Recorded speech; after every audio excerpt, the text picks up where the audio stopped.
चैत्र शुद्ध पंचमी कालिका महोत्सव आज रोजी पालखीने संपन्न झालेला आहे। आता 8 दिवस कार्यक्रम संस्थेमार्फत घेण्यात आलेला आहे। संस्थेचे अध्यक्ष श्री उमेश कुरुलकर आणि ह्या वर्षीचा उत्सव समिती अध्यक्ष म्हणून मला संधी दिली आहे, त्याबद्दल मंडळ ट्रस्टचे आम्ही आभारी आहे। बाळासाहेब कुमटेकर। सालाबाद प्रमाणे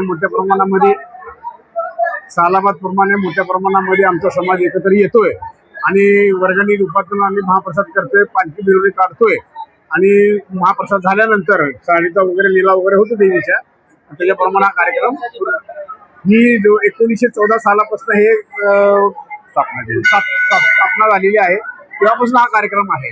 जवळजवळ 100-125 वर्षापासून देवीचा उत्सव चालू आहे।